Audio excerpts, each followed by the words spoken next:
네, 질문 올리겠습니다. 낙동강 전선은 부선을 보호하고 38도선은 37도선을 보호하며 압록강과 두만강은 반도를 보호한다고 하셨는데요. 왜 그러한 것인지 구체적인 설명 부탁드립니다. 감사합니다. 우리 민족의 삶의 역사인 것이고요. 또 중국 몸통에서 쫓겨나며 이 땅으로 들어와야 했던 이유가 여기에 고스란히 묻어져 있습니다. 이것을 낙동강 전선, 38도선, 압록강, 두만강을 역으로 올라간다면 사실 압록강과 두만강은 반도를 보호하기 위해 또 길이는 삼천리, 둘레는 칠천리 상태를 드러내기 위해 보호의 선으로 그려졌다는 것이죠. 삼면이 바다인 이 반도는 결국 섬이라는 것인데, 섬은 섬이나 섬이 아닌 이유는 압록강과 두만강은 민물이라는 것에 있는 것이죠. 민물은 칠성 기운이고, 칠성 기운이 구석구석 흘러 들어가는 곳은 만물이 소생하고, 만물이 소생하는 그곳은 자연이 어우러져 육의 생명체를 가지고 태어난 모든 생명체들이 살아가는 공간으로 자리하고 있습니다. 열도도 분명히 섬인데 왜 몸통과 뿌리, 다시 말해 한국과 중국은 때려야 뗄 수 없는데 일본은 지금까지도 남귤북지, 남쪽으로 가면 귤의 취급을 받느나 북쪽으로 오면 탱자 취급도 받지 못한 이유가 어디에 있는가? 그 열도 두둑을 폄하하는 소리가 아닙니다. 열도 두둑은 섬이고 섬 자체는 칠성 기운이 없이 용화 기운, 바다로서만 둘러싸여 있죠. 바다의 기운은 천기의 기운을 실어서 내려붙는 그 기운이라 몸통과 뿌리의 차원과는 사뭇 다릅니다. 물론 동무과는 하나이긴 하지만 가지의 모든 육생 물질 문명이 때가 되면 일본 두둑을 통해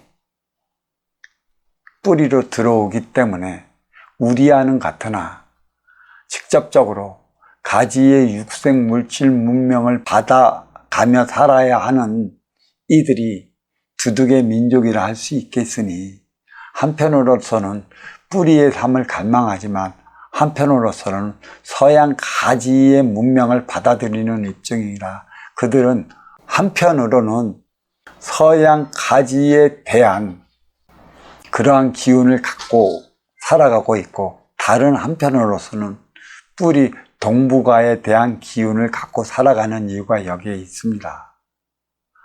그래서 우리가 그 홍익인간 이와 세계를 내걸고 고조선을 이루었던 것은 더 이상 몸통에서 물러나지 않겠다는 결연한 의지를 드러냈는데 결국 우리는 길이는 삼천리, 둘레는 칠천리, 산이 70%, 들이 30%로 이루어진 이 땅 반도로 들어올 수밖에 없었습니다. 그래서 분명 우리의 땅, 우리의 형제들이 몸통 민족인 것은 분명하나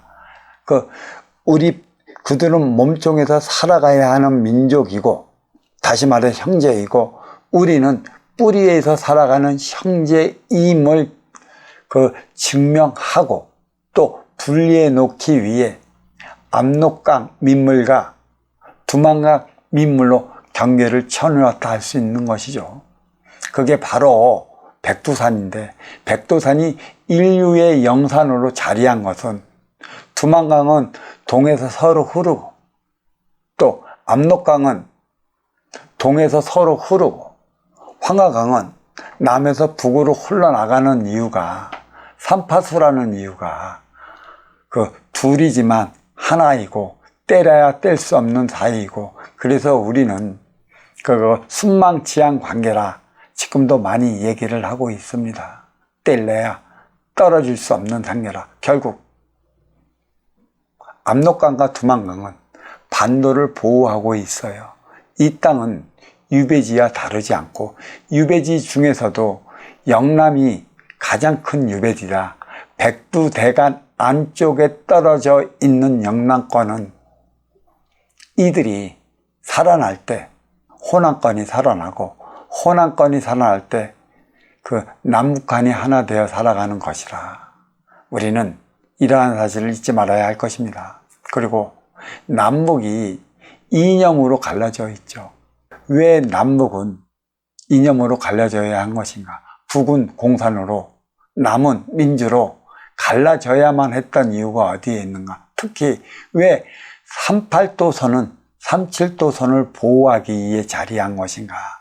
37도선은 음양 합의 공의수를 나타내는 것이고 또 동에서 서쪽으로 울진해서 충남 서산 쪽으로 뻗어나가는 37도선은 사계의 변화가 가장 뚜렷이 나타납니다. 그리고 여기에 가까울수록 사주의 변화도 가장 뚜렷이 나타나기 때문에 그 생장, 수장, 동서남북, 봄, 여름, 가을, 겨울에 따른 삶을 살아가야 하는 만큼의 육생양을 통해 정신양을 마련하기 위해 주어진 곳이 바로 37도선이라 38도선이 감싸고 있다는 것입니다. 그러면 왜 38 이북은 보호를 하지 않느냐는 것인데 사실 그 일제강점기와 동족상쟁 6.25는 이 뿌리의 토양을 바꿔놓기 위해 일어난 것이고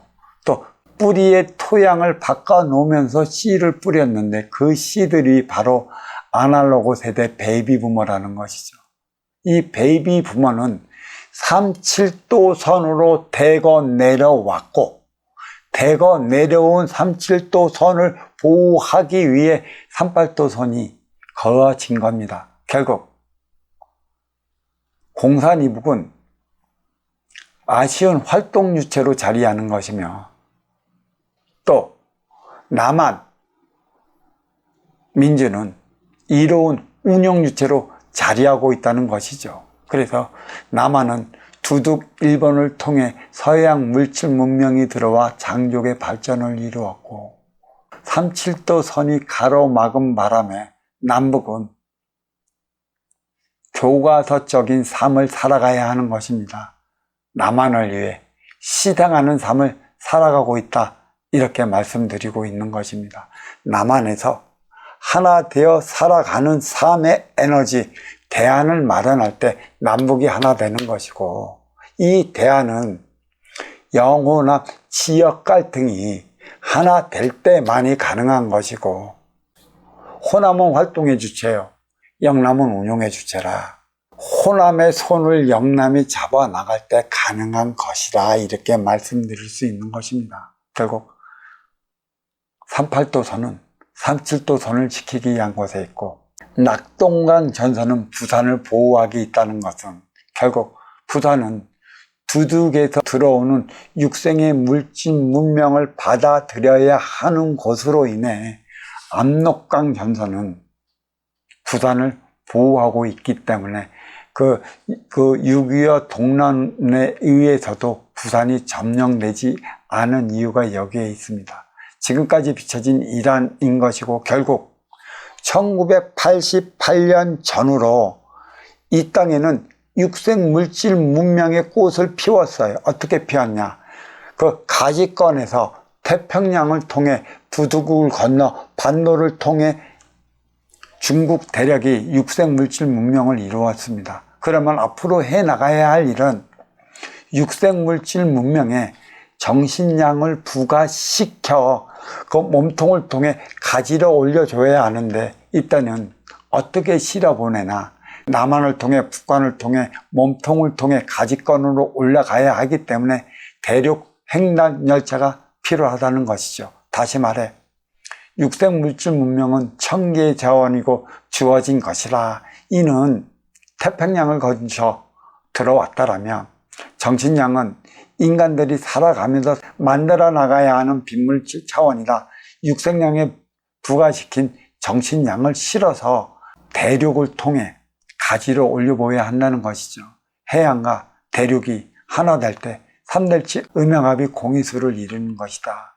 이는 후천 시대에서 살아가야 할 이들이 해야 할 일이며 선천과 후천의 교과를 이어나가야 하는 베이비부머 아날로그 세대들이 정신량의 소임을 잊어버린다면 하나 되어 살아가는 1대 36년, 3대 108년, 2024년 전후로 인해 어떠한 환란이, 어떠한 어려움이 이 땅에 거세게 다시 불어닥칠지 모른다 오경이 이렇게 말씀드릴 수 있는 것이고, 이러한 연유로 인해 낙동강 전선은 부산을, 38도선은 37도선을, 압록강과 두만강은 반대를 보호하기 위한 것에 있다, 이렇게 말씀드리고 이렇게 얘기해 왔습니다. 이에 대한 질문은 여기서 마치도록 하겠습니다.